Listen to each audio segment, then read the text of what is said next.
안녕하세요. 톡앤스탁의 김은수입니다. 자, 우리 톡앤스탁에서는 주식부터 해외 선물까지 이 증권 전문가분들과 함께 현재 지금 시장에서 가장 핫한 이슈에 대해서 오늘 심층 분석 진행합니다. 오늘 썰톡이라는 코너로 인해서 우리 많은 도움 되기를 바라겠습니다. 자, 톡앤스탁은 다양한 참여 방법이 있습니다. 전화 02-2654-9188 02-2654-9188로 전화 주시면요. 저희 실시간 종목 상담 해드리고 있습니다. 자, 또한 문자 샵 3989로 종목명, 매수가, 비중 같이 적어서 보내주시면요. 역시 실시간 종목 상담 해드리고 있습니다. 자, 유튜브에 톡앤스탁 검색하시면 상담 게시판 참여할 수 있는 방법도 나온다는 점 짚어드리도록 할게요. 자, 우리가 많이 쓰는 이 노란통 메신저, 여기 노란통 메신저 오픈 채팅방 들어오셔서요. 저희가 이번에 새롭게 팍스경제TV에서 온라인과 모바일 증권방송 플랫폼을 오픈했습니다. 꼭 같이 참여하셔서 좋은 투자 수익 거두시길 바라겠습니다. 자, 또한 현재 지금 유튜브 실시간 스트리밍도 같이 참여하셔서 좋은 의견 나눠보시면 좋을 것 같네요. 자, 참여 이벤트로 종목 상담 혹은 퀴즈 이벤트 맞춰주신 모든 분들께 주식부터 해외 선물까지 실시간 가이드 또한 이 기초교육 VOD 무료로 제공해드리고 있습니다. 자, 또한 퀴즈 이벤트 정답자 3분께는요. 우리 톡앤스탁 스타분들의 3일 무료 이용권 드리고 있고 이 중 한 분께는 1만 원 상당의 기프티콘 선물 같이 드리고 있습니다. 자, 오늘 톡앤스탁 시청자 퀴즈 한번 알아보도록 하겠습니다. 자, 미국 중앙은행이 현재 코로나19 전 세계 확산으로 인해서 3일에 이어 이 긴급 기준금리 인하를 단행하면서 제로금리 시대를 열었습니다. 지금 이와 함께 7천억 달러 규모의 양적 완화를 진행하면서 코로나19로 이 세계 경기 침체의 공포에 대해서 진화에 나섰는데요. 자, 이처럼 큰 폭의 기준금리 인하를 뜻하는 것은 자, 1번 스몰컷, 2번 B컷, 3번 제로금리입니다. 자, 오늘 시청자 퀴즈 힌트, 큰 폭의 기준금리 인하를 뜻하는 것, 연상되는 거 뽑아주시면 될 것 같습니다. 자, 시청자 퀴즈 힌트 여기까지 드리고요. 정답을 아시는 분들 샵 3989로 문자 보내주시길 바라겠습니다. 자, 급변하는 증시 이슈 자세하게 알아보고 해석해 보겠습니다. 썰톡 지금 바로 시작합니다.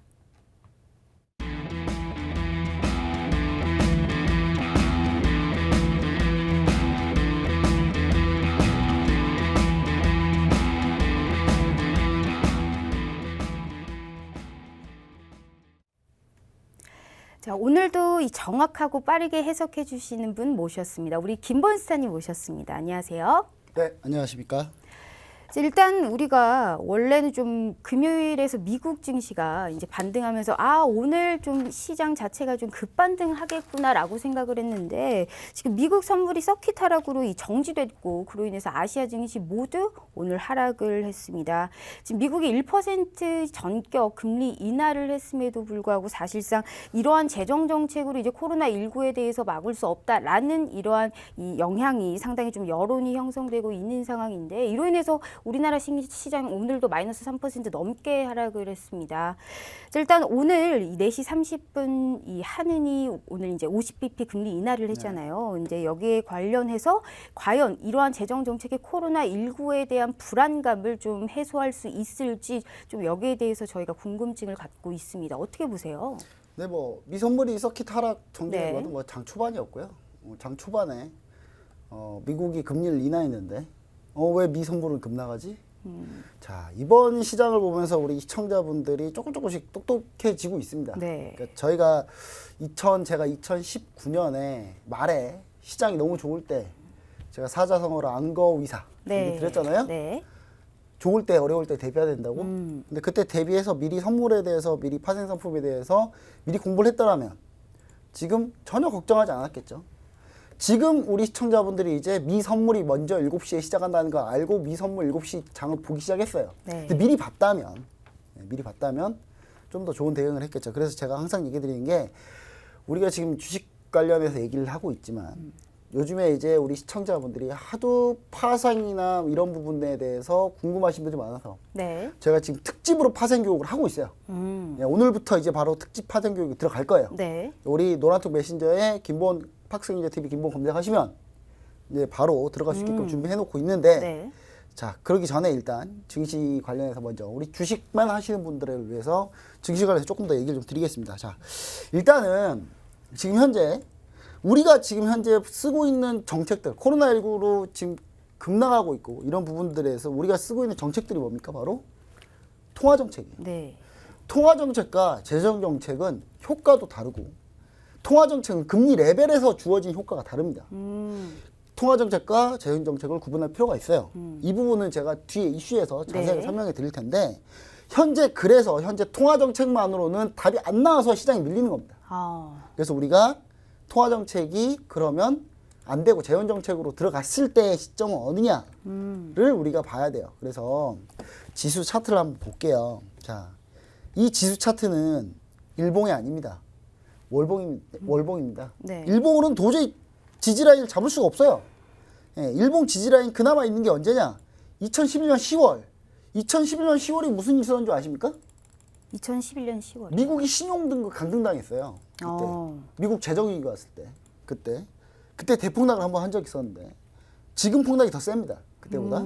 근데 그때 한번 저점을 다진 자리가 바로 1650포인트입니다. 그래서 저는 1650포인트를 지지라인이라고 보시면 좋을 것 같은데 이 자리가 2008년에 글로벌 금융위기 때 대폭락을 했을 때 그때 지지받았던 자리들이기도 해요. 네. 근데 이 지지라인은 결국은 깨졌습니다. 한 번은. 깨졌는데 그 뒤로 올라올 때도 분명히 이 지지라인에서 상당히 한번 지지를 받았던 적이 있었어요. 자, 그러기 따지면 우리가 1650포인트를 1차 지지라인, 오늘 저가가 1680입니다. 어느 정도 밀린다고 감안하자고요, 우리가. 감안해야 된다. 아니, 김본스타님, 왜 한국이 더 강하다면서요? 그거는 뒤에 회복 속도가 우리나라 더 빠를 거란 얘기예요. 결론은. 네. 물론 정확하게 얘기하면 일본 증시가 훨씬 약합니다.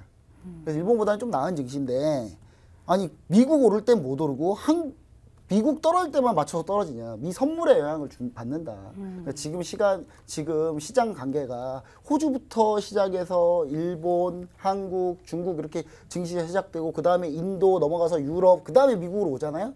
이렇게 계속 연결이 되다 보니까 우리가 그 수혜를 못 받지만 결론적으로 우리가 하방 지지력은 좀 더 강해질 것이다라고 저는 보여지고 있고요. 1650포인트 깰 수 있습니다. 네. 깨질 수 있다고 보거든요. 이유는 딱 하나입니다. 2주 전 썰톡 시간 한번 리마인드 해보자고요. 제가 뭐라고 했습니까? 유럽, 미국 막 우리나라 입국 금지 시킨다 막 이런 얘기 할 때 곧 유럽, 미국이 곧 코로나19가 대확산이 있을 거다. 제가 분명히 얘기 드렸어요. 맞아요. 네. 한국이 15일 빠르다. 분명히 얘기 드렸습니다. 그러면 15일 빠르면 한국 최고 피크점이 15일 전이라 최고 피크점이 언제입니까? 최고 피크점을 계산한 다음에 우리가 최고 피크점이 3월 초예요. 3월 초가 피크라고 봤을 때 3월 초에서 3월 첫째 주였으니까 그때가 피크였으니까 그러면 미국은 이번 주가 피크일 가능성이 상당히 높습니다. 유럽이. 그러면 이번 주까지 흔들 때 1400포인트가 마지노선 지지라인을 우리가 보시면은 가장 좋지 않나. 네. 저는 약간 이렇게 보여지고요. 그 다음에 코스닥을 한번 볼게요. 코스닥은 저는 465포인트 지지라인이 조금 강하다. 코스닥은 여기서 일단 지지라인 한번 잡아주지 않을까. 지금 현재 시장 투자 매매 동향을 보시면은 코스닥이 그나마 수급은 그나마 괜찮아요. 근데 중요한 건 뭐냐면 코스닥이 지금 현재 강할 수 있는 포인트가 조금이라도 더 있습니다. 이유는 총선이 한 달밖에 안 남았습니다. 그럼 총선이 한 달밖에 대선 테마주 코스닥 위주로 돼 있죠. 그러면 그래도 시장이 밀리면 자금이 쏠려서 들어 올릴 수 있는 종목들은 시총이 작은 종목 테마주. 그러면 코스닥이 조금 더 나올 수도 있다. 저는 약간 이렇게 좀 보고는 있습니다. 그래서 자, 우리가 3월 13일 날이죠. 13일 날 연기금이 바짝 들어왔죠. 네. 금융회동하고 나서 정부에서 한국은행 총재님하고 해가지고 기계재정 장관 전부 다 모여가지고 한번 했었잖아요. 네. 그때로 연기금이 바로 쐈습니다. 네, 미리 준비해서 쏜 거예요. 이거는 사실 준비해서 쏜 건데 연기금만으로 현재 역부족이죠. 근데 금융투자가 많이 매도를 했기 때문에 네. 저는 여기서 장이 금융투자가 막판이라고 보고 있는 금융투자가 1월 1일부터 3월 16일까지 금융투자가 무려 8조 원을 매도했어요. 그럼 금융투자는 그럼 계속 팔기만 합니까? 외국 단일로 따지면 외국인하고 거의 비슷하게 팔았어요. 금융투자가. 근데 금융투자가 복귀할 준비를 할 거다. 그때가 네. 언제야? 금융투자는 스마트머니라고 보시면 되는데 프랍딜러들 생각은 저랑 비슷할 거예요. 미국과 유럽이 피크일 때 그때부터 사겠다는 거예요. 그럼 얼마 그렇게 남진 않았다. 이렇게 보시면 좋을 것 같습니다. 그때까지는 분명히 흔들린다라는 부분 좀 얘기 드리고 싶고요. 그래서 우리가 지금 당장 지수가 도대체 왜 밀리는 거예요? 그거는 좀 이따가 왜 밀리는지는 자세히 얘기를 하겠습니다. 이렇게 밀리는 데는 이유가 있습니다. 다. 네. 트럼프 대통령 때문이에요. 트럼프 대통령 포함 전 세계의 그 이기심들, 환율 전쟁했던 그 이기심들 때문에 지금 망가지고 있는 거예요. 그래서 저는 그 부분을 좀 더 자세히 한번 얘기를 좀 드려보도록 할게요. 네, 알겠습니다. 자, 이어서 지금 바로 종목 상담 접수된 내용 진행해 보도록 할게요. 오늘도 좀 급락해서 그런지 상담이 폭주하고 있습니다. 자, 지금 노란통 메신저와 별톡방 상담까지 좀 같이 해보도록 할게요. 지금 9210님께서 보내주셨습니다. 이 포스코 케미칼 현재 매수가 65,500원, 비중 20%입니다. 버티기가 쉽지 않네요라고 주셨네요. 네, 일단 2차 전지주죠. 오늘은 특별한 이 재료 이슈는 없었습니다만 이제 오늘 이 지수가 좀 하락하면서 7% 넘게 하락한 모습 보였습니다. 긴 음봉 보여줬는데 어떻게 보세요? 저는 포스코 네. 케미칼 같은 경우도 이제 우리가 생각을 해보면 사실 포스코 케미칼로 차트를 바꿀게요. 포스코 인터내셔널로 지금 나왔는데 자 지금 포스코 케미칼 차트를 보시면은 현재 지금 이게 월봉입니다. 이제 일봉으로 보시면 안 돼요. 그래서 월봉으로 좀 보자고요. 월봉으로 보시면 지금 현재 지지라인이 거의 다 간 상태입니다. 43,000원이니까 네. 43,000원 지지라인 와 있으니까 저는 그러니까 9210님이 현금 비중이 얼마나 있으신지를 모르겠어요. 아직. 현금 비중이 있다면 전 추가 매수를 얘기 드리고 싶은데 네. 비중 20%니 제가 봤을 때 추가 매수하기는 쉽지 않습니다. 왜냐하면 종목 비중을 좀 더 늘리는 건 쉽지 않다고 보거든요. 지금 대부분의 시청자분들이 마찬가지일 거예요.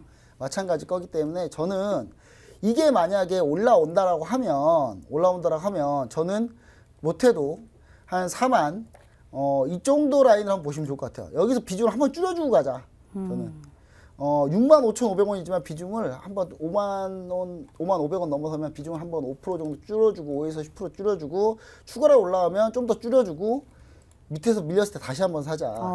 그래서 단가를 낮추고 거기서 좀 장기로 보자. 이렇게 좀 얘기를 드리고 싶은데 물론 문제는 지금 포스코 케미칼이 다른 종목보다도 훨씬 강합니다. 이 정도면 강한 편이에요.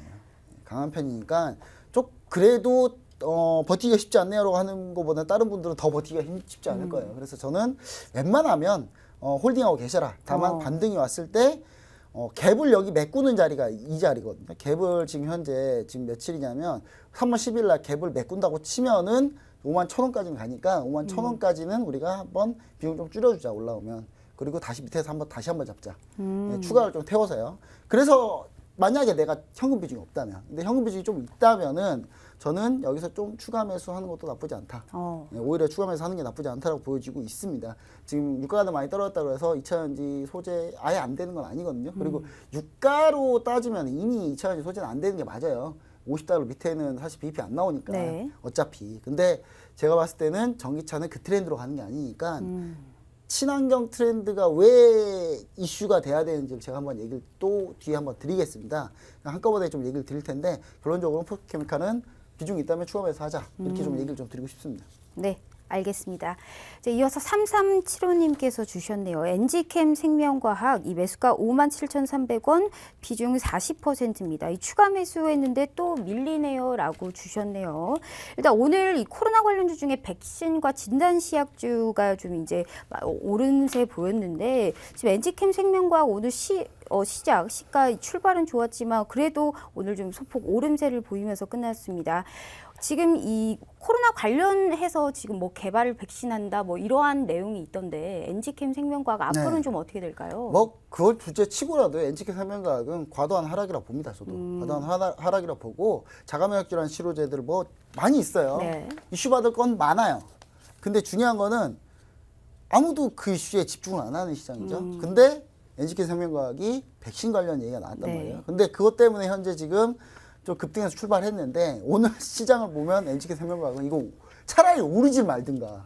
네, 올려놓고 다 밀어버렸거든요. 근데 오히려 저는 차라리 좀 더 낫다 이게. 좀 더 낫다고 보여집니다. 그래서 엔지캠 생명과학 근데 비중이 너무 많아요. 너무 많기 때문에 전 손절가 하나를 딱 제시해 드리자면 손절가는 46,600원, 46,500원 정도의 손절가를 좀 잡아두시고 이탈하면 비중을 좀 줄여주셔야 됩니다.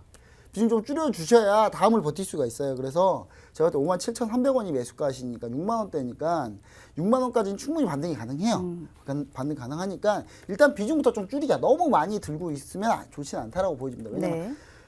이제 백신 관련주가 이제 뭐 이슈를 봐서 뜨긴 뜰 거예요. 근데 중요한 거는 분명히 뜨면서도 흔들면서 뜰 거기 때문에 그리고 백신이라는 게 여러분 생각해 보십시오. 백신을 개발했다고 그게 끝나는 게 아닙니다. 백신 개발을 하면 후보 물질 개발한 거예요. 그러니까 언론사들이 잘 써야죠. 백신 후보 물질을 개발한 거죠. FDA 승인을 받지도 않았고 네. 우리나라 식품의약처 승인도 받지 않았어요. 그럼 뭡니까? 패스트트랙으로 그냥 한 거예요. 그냥 네. 임상 2상 3상으로 패스트트랙 임상 2상 3상 다 건너뛰고 할 수 있겠다는 가능성 때문에 하고 있는 거니까 저는 그러니까 그 가능성을 너무 세게 보지 말자. 네, 이렇게 좀 얘기 드리고 싶고 개발을 여기저기서 우후죽순 개발한다는 얘기가 다 나오면은 결론은 종목들이 본연의 가치를 찾아가게 돼 있습니다. 그래서 저는 그래도 NGK 생명은 좋으니까 다만 손절가를 좀 지키면서 35,500원 지키면서 보자. 이탈하면 비중을 좀 줄여주자. 손절하신 전액 전부 다 손절하지 마시고 비중이 40%라서 손절 못 하실 거예요. 아마 손절 못 하실 거니까 다 손절 못 하더라도 비중을 좀 줄여주자. 그다음에 반등 시 6만 원까지는 갈 수 있다라는 부분 네. 얘기 드리고 6만 원까지 가서 비중을 종목당 비중을 20%로 좀 줄여주시는 게 차라리 낫다. 지금 계속 매수만 하셔서 지금 비중 40%까지 오신 것 같은데 저는 그렇게 대응을 하시면은 네. 좋지 않을까 이렇게 보여집니다. 네, 알겠습니다. 이어서 별톡방에서 문의 주셨습니다. 오너님, 이 하나마이크론 매수가 6,110원 비중 10%입니다. 이 손절하는 게 좋을까요? 라고 주셨습니다. 일단 이 비메모리 반도체 관련주죠. 오늘 시작은 좋았지만 크게 좀 밀린 모습인데 특히나 기관이 좀 오늘 많이 매도를 했습니다. 어떻게 보세요? 하나마이크론. 네. 네. 사실 제 보유 종목이에요. 네, 보유 종목이라서 노란통 메신저 보유 종목이긴 한데 네. 그래서 제가 얘기 드리고 싶은 거는 단가도 거의 비슷한데 그 노란통 메신저에 계시는 분 같아요. 예. 손절을 하는 게 사실 맞다고 보여줄 수 있어요. 근데 비중이 저희가 10%밖에 없거든요. 정확히 비중 10% 똑같아요. 오너님 얘기하시는 게 비중 10%인 거 똑같습니다. 그래서 저는 밑에 하단에서 추가 매수할 예정입니다. 그리고 반도체가 지금 현재 이제 와서 또 급나가는 이유는 뭐냐면 우리나라가 현재 밸류체인의 중간재에 속해 있어요. 그러니까 결론은 미국이나 중국이나 둘 중에 하나가 문제가 생기면은 전체적으로 돌아가지 않는다라고 보고 있어요. 보고 있는데 반도체는 사실상 지금 우리가 많이 쓰이는 부분이 가장 우려하는 부분은 뭐냐면 일반적으로 스마트폰, PC 이쪽 소비가 줄어들 게 염려가 돼서 문제가 되고 있는 거예요. 근데 차라리 우리는 그거보다는 포커스 어디에 맞추고 있냐면 데이터 센터, 구글, 아마존 이런 곳의 데이터 센터들은 결국은 계속 진행된다. 이렇게 보여지기 때문에 저희는 차라리 비메모리 반도체 패키징 관련주 오히려 저는 이번 기회가 기회다. 하나마이크론 기회가 왔다라고 좀 보여지고요. 네. 물론 보유하고 손실 보고 있습니다만은 4,000원에서 추가 매수한다라고 보시면 좋을 것 같습니다. 그리고 추가 매수하고 이 부분은 현재 지금 비중이 워낙 작기 때문에 우리가 추가로 대응할 여력이 충분히 있습니다. 그래서 오너님 같은 경우는 노란색 메신저 같이 함께 하셔가지고 끝까지 같이 보시면 좋을 것 같고요. 4,000원에 저희 추가 매수 생각하고 있으니까 이 부분을 잘 참고하시면 좋을 것 같습니다. 네, 알겠습니다. 자, 이어서 지금 해외 선물 상담이 들어왔습니다. 현재 이 크루드 오일에 대해서 주셨네요. 005님, 이 크루드오일 이 매수할 타이밍인가요? 이 증거금 3천만 원 가지고 4계약으로 지금 버텨보려고 합니다라고 주셨습니다.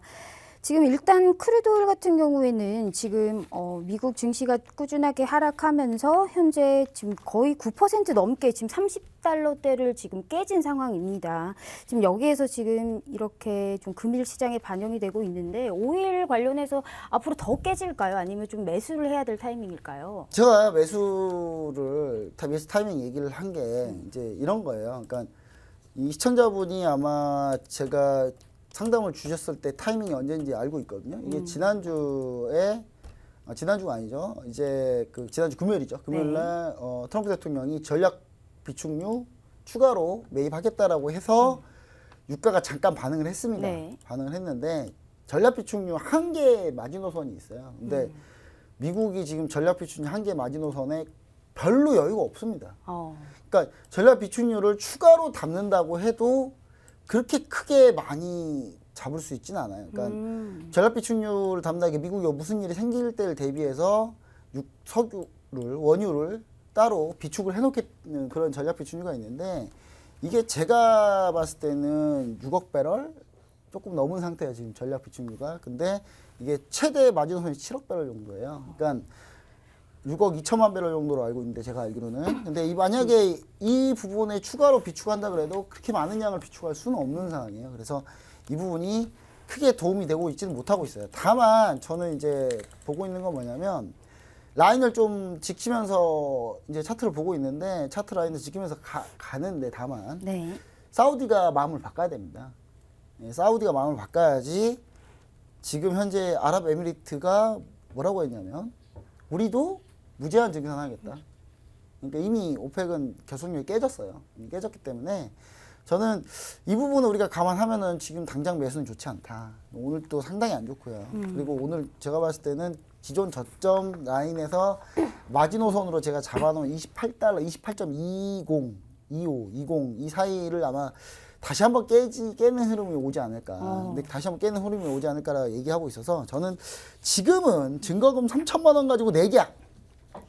한 계약이면 제가 해보라고 할게요. 한 계약, 2계약도 나쁘진 않을 것 같아요. 근데 다만 4계약을 3천만 원 가지고 증거금을 한다. 이게 뭐냐면 이제 100틱이면은 4계약이면 100틱이면 400틱. 네. 400틱에 1,000원 하면은 40만 원, 10달러 하면은 400만 원이거든요. 100틱에 400만 원씩 없어져요. 그러면 제가 봤을 때는 800틱 800틱이면 그냥 끝나버려요. 그럼 800틱이면은 제가 봤을 때 현재 가격대에서 800틱이면 물론 800틱이라고 하면은 2달러, 3달러 뭐 이 정도가 될 거예요. 흔들면은 거기에 이제 마진콜까지 생각하면은 제가 봤을 때 25달러 정도가 지켜진다는 전제인데 네. 아슬아슬합니다. 그래서 4계약으로 하면 아슬아슬해요. 차라리 그걸 지킨다면은 저는 한 2계약으로 매수 잡을 때 28.25 왔을 때 그때를 한번 노리자. 차라리 네. 그때를 한번 노리자. 진짜 이분은 지금 어떤 생각이냐면 증거금 가지고 끝까지 버티겠다는 생각이거든요. 근데 이건 이렇게 주식처럼 버틴다고 되는 게 문제가 아니잖아요. 아닙니다. 되는 문제 네. 아닌데 4계약은 무리고요. 2계약으로는 버틸 수 있을 것 같아요. 제가 봤을 때. 근데 제가 봤을 때 그런 식으로 대응은 좀 안 네. 했으면 좋겠다. 네. 다만 정말 난 죽어도 해야 되겠다 하면 28.25. 28.25에서 대응하시면 좋을 것 같다. 반등을 노리는 건요. 차라리 정말 좋은 자리가 있어요. 34.80을 깨면 뚫고 올라가면 오히려 추격으로 하세요. 차라리. 추격 매수로요. 추격. 왜 갭자리잖아요. 갭자리면 매울 텐데 오히려 이 자리가 더 안전하지 않을까요? 다시 반등 돌려 나올 때. 그래서 저는 그 돌려 나올 때를 차라리 노리는 게 낫다. 지금은 못 노리는 게 낫지 않은데 이분은 이제 강한 의지를 가지고 지금 얘기를 하신 거거든요. 이 의지를 제가 뭐 꺾을 수는 없어서 네. 네, 만약에 하시겠다면 차라리 28.25에서 하시는 게 낫다. 2계약으로만 이렇게 보시면 좋을 것 같습니다. 네, 알겠습니다.